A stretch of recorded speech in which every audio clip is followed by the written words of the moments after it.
ears are very important to us. Please hold on, and our program will begin shortly.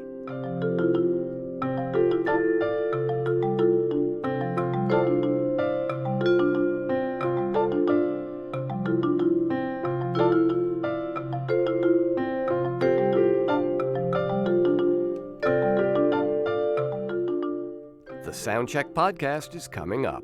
Please continue to hold.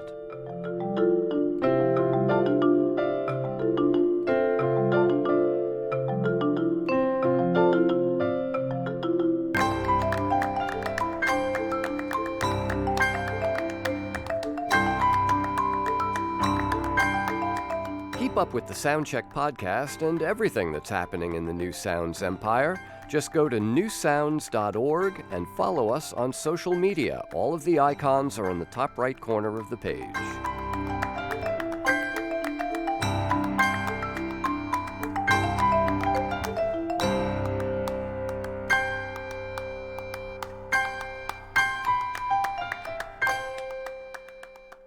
All of our other musicians are currently playing for other customers.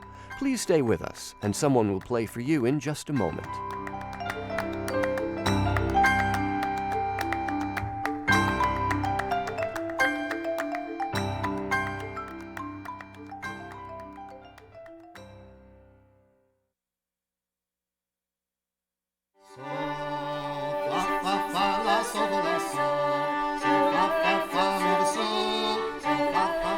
From newsounds.org and the studios of WNYC in New York, it's time for another live performance in our Soundcheck podcast series, streaming live on Facebook and YouTube. I'm John Schaefer. Christmas music gets a bad rap. It's not that we hate Christmas music. Well, I hate it a little bit. It's mostly because we hear the same recordings over and over again. That's where Tony Trischka comes in. The virtuoso, versatile banjo player has taken a kind of traditional Americana approach to some familiar tunes, but he's also resurrected songs from as far back as the first century of America's history. And he's brought together a terrific ensemble here in our studio today to play some of the songs that appear on his 2015 album called Of a Winter's Night. Here with a traditional medley of Christmas tunes you may know, although not in this version, is Tony Trischka.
That is Christmas bluegrass style, courtesy of Tony Trischka on banjo, with Dominic Leslie playing the mandolin, Larry Cook on the bass, Sean Trischka behind our drum kit.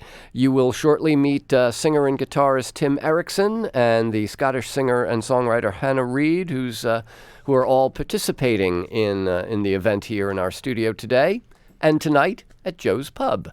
Tony, great to have you back. Great to be back, John. Thanks for having us. So, this medley is all familiar tunes, but a lot of what you do with your Of a Winter's Night, which is kind of an annual thing now, right, is kind of resurrecting older, kind of forgotten songs and some contemporary ones too, right? That's the idea. I did an album. This is, I think, the silver anniversary of another album called Glory Shone Around. And I got Tim to do some shape note singing on it. I wanted to have some shape note singing, and that adds that late 1700 sound to it. And we originally traveled with his quartet, but we have just Tim because we had to have other people also. But now we're doing shape note singing. Well, now, maybe, Tim, can you explain what shape note singing is? The shapes refer to differently shaped note heads that were designed about 1800 to make sight singing easier with the old, what they called English solfege, fa sol la mi fa, before do re mi. And so the point was that people didn't have to be musically literate to be able to join in. Yeah, increasing musical literacy, making it more accessible. Right. So Sacred Harp, Southern Harmony, Northern Harmony, these were all famous collections of these shape note hymns, right? So there's like a vast, treasure trove of American songs. And the Sacred Harp those are the words to remember. So that's a part of this tradition. What happened to those songs? I mean, shape note singing still exists. There are sings, as they're called, even here in New York on a regular basis. Right. Why do we not, Tony, hear any of these songs at Christmas time anymore? Well, for one thing, they're very edgy. I always like to kind of change things around a little bit. So for the first song on my Christmas album, I had Northampton Harmony, which was Tim's group, and banjo. So it starts off with this really austere, edgy kind of sound. In Christmas, you want to have a very mellow sound. So it's not Christmassy in the traditional sense, but it's so amazing. But isn't it funny that it was the tradition for, almost 200 years in our country? Yeah, our lives are too cushy now, so they can't accommodate shape note singing. I think that's what it is. So with this annual Of a Winter's Night project, contemporary songs too, right? Like Hannah has written the song you guys are going to do next, and exactly. You do. I've written a few Christmas tunes also, which we do. With lyrics, which is weird for a banjo player, but anyway, yes. So we do that, and we do some folk things. We do a Lead Belly. I found this Lead Belly Christmas tune, and I'm friendly with Nora Guthrie, and she let me go into the archives of Woody Guthrie, and just look through some of his not completed songs, just lyrics. Right. So of which there are hundreds. Hundreds. Yeah. And I found a song called lyrics for a song called Christmassy Night. So we do that. Christmassy. Yeah, Christmassy. I mean, it sounds very Woody-esque. Actually, it sounds very contemporary in the era of truthiness. That it might be Christmassy. Wait, let's not go there. And you do a version of The Pretenders, 2,000 Miles? Yep. Which I think is like one of the great contemporary Christmas songs. It's a tremendous one, yeah. And it's a song that people know, because when we do these songs, except for that medley, we know those tunes. Right. And these other songs, they're a little more obscure. So we try to pepper it with some tunes that people actually recognize. Yeah. That song by The Pretenders is about, it's a familiar theme, being away, being away from home or being away from loved ones around Christmas time. Hannah, what about the song that you're going to do for us next called Way Out I'll Wander? Does that kind of fall into that category? This song I wrote it in winter. I recorded it in winter in a snowstorm. And it's an ode to my late grandpa, actually, who lived in London. So he sort of wandered away from the family home in Well, he actually Scotland? passed away on New Year's Eve. 4 years ago, I think.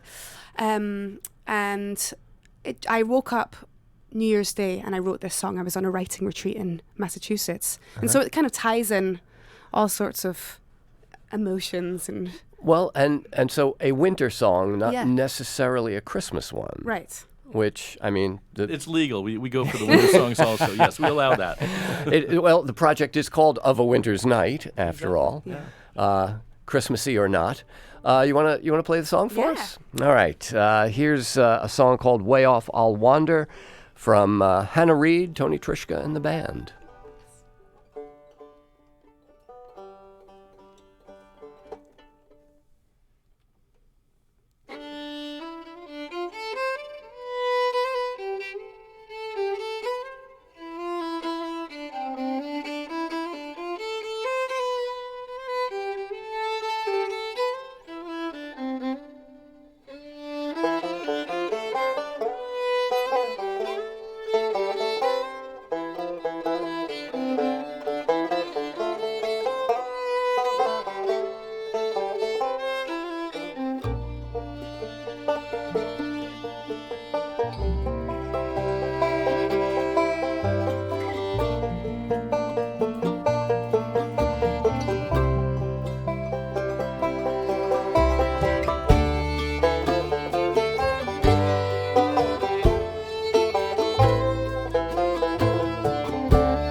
It's snowing,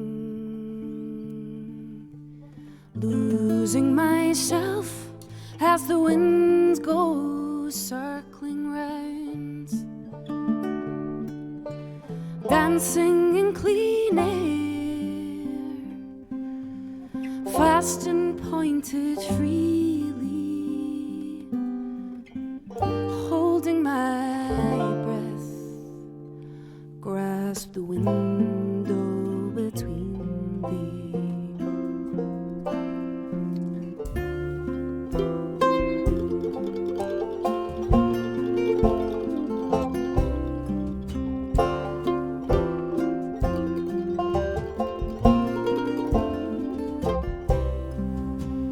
Way out I wander beyond the fallen trees, past the weathered top house, and bow down on my knees. Kiss the ground crying, nose deep in snow, buried deep in the soil below.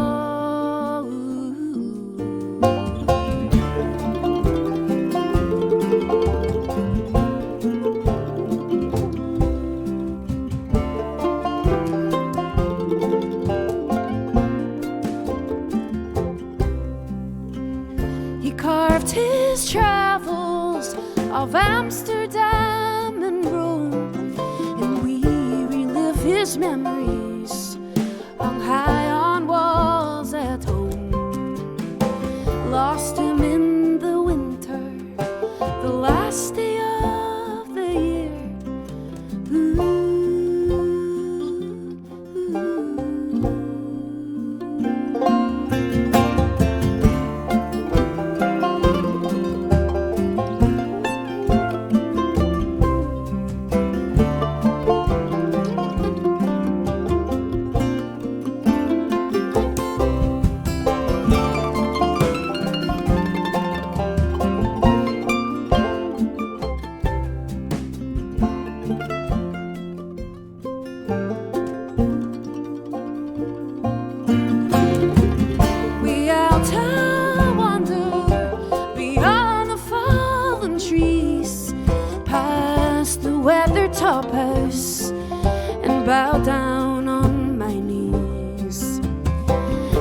ground's crying, nose deep in snow, buried deep in the soil below.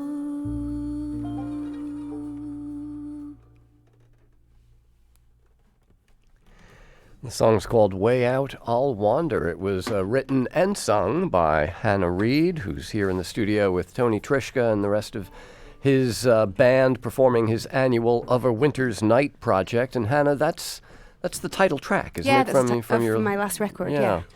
But now kind of subsumed into this project Yes, of a lucky Winter's me. Night. Tony, how long have you been doing this?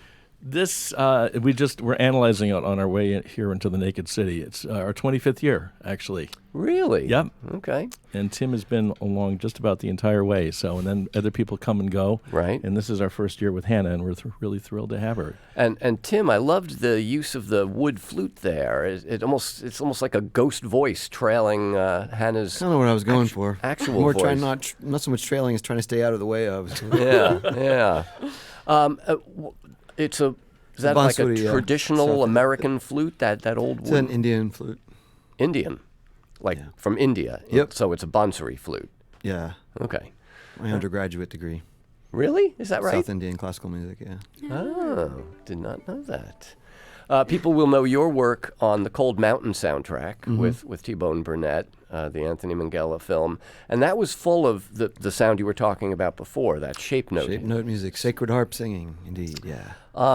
Can you do that solo? Yes. No. Can I?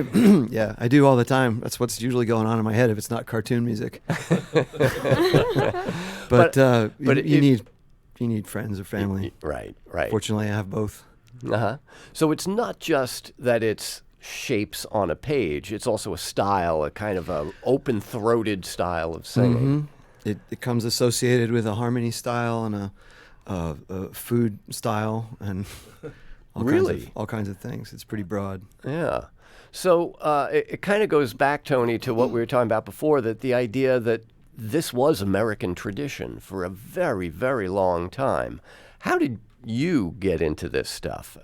The shape note? Well, just these 1800s, American songs that people haven't heard in 100 years or more. Well, as much as I'm more known as a progressive banjo player, I also love the history of the banjo, going back all the way to Africa and minstrelsy in the mid-1800s. And I found these old banjo books from that time, and I would do a history of the banjo show called World Turning and use some of the songs from minstrelsy, some of the less offensive ones, of course.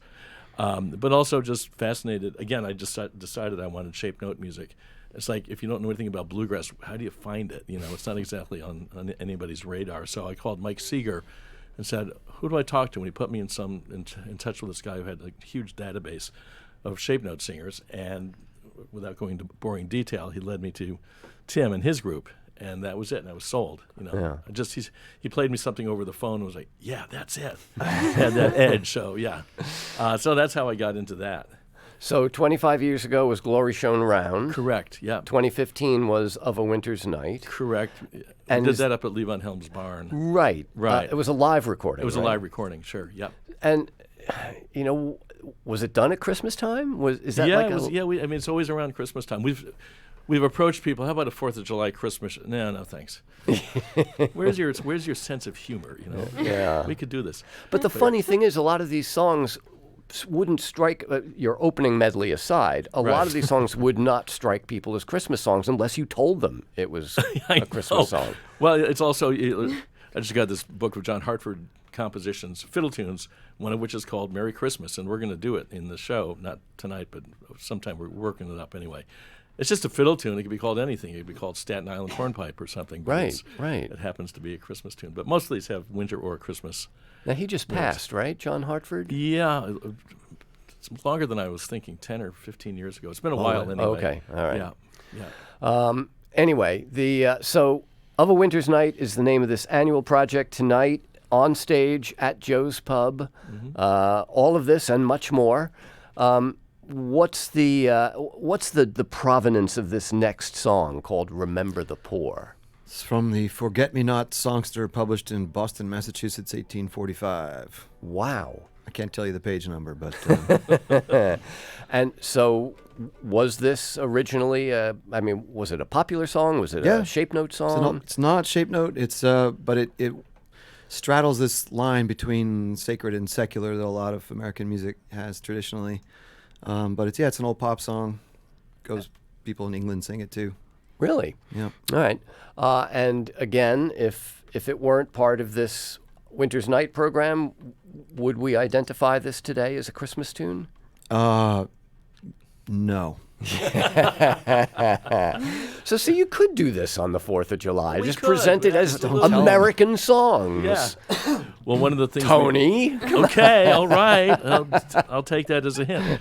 I've been working up putting music to some Emily Dickinson poems, which no one has ever done before. But anyway, and we do a song called it's about snow. And after writing all this music for it and performing it, I realized or found out it's about flowers that are as white as the snow. All right. The snow that that blooms. It's Wah, wah. wah, wah. Strike that. We'll be doing it tonight anyway. I don't care. All right. Let's hear this song from the 1840s called "Remember the Poor."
Come with his keen cutting breath, and the verdure has dropped from the trees. All nature seems touched by the finger of death, and the streams are beginning to freeze. When the hills and the dales are all covered in white, and flora attends us no more. When you sit by your fireside reviving and hot, will you grumble to think on the poor?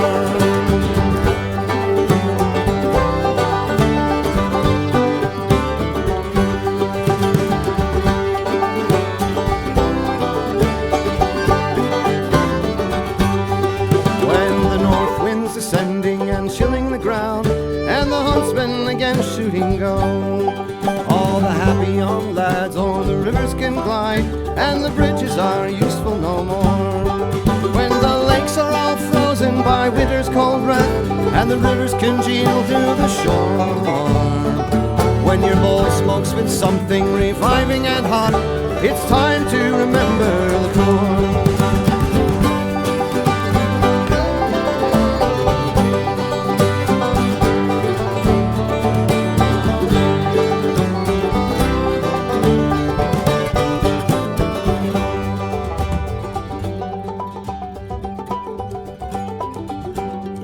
When the poor harmless Harry is tracked through the woods, with his footsteps all banded in snow, and the robin redbreast he approaches your cot, and the icicles hang at the door.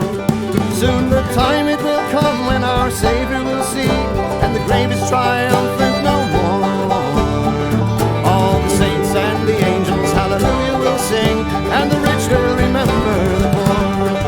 And the time will come when our Savior will see, and the grave is triumphant no more. All the saints and the angels hallelujah will sing, and the rich will remember the poor.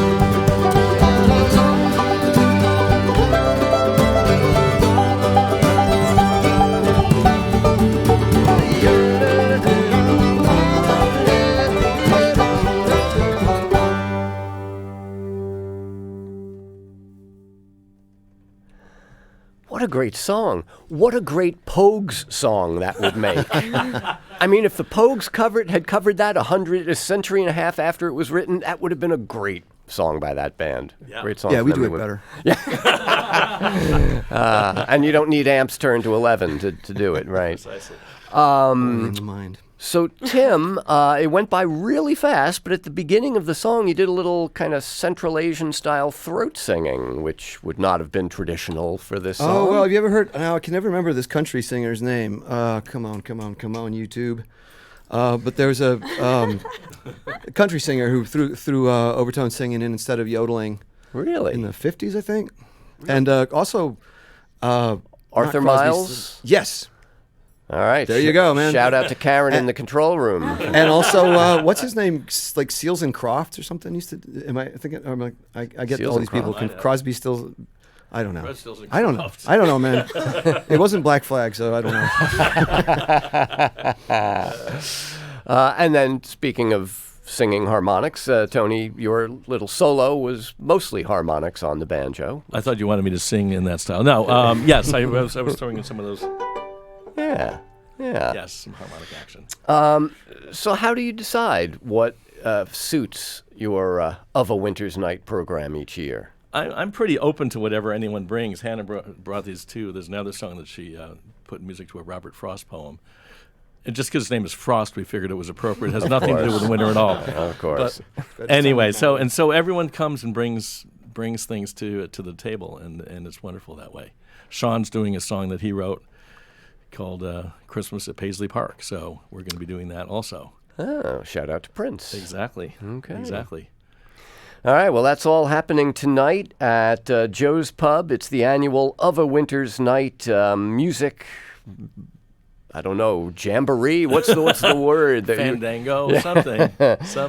Fandango doesn't sound Americana enough. Jamboree is... Sorry. Okay, I'll work on that. Tony Trischka, great to see you. Great to see you, John. Have happy holidays, all of you. Thank you all for coming in and playing for us today. Thanks so much, John. It's always a pleasure. This is Soundcheck.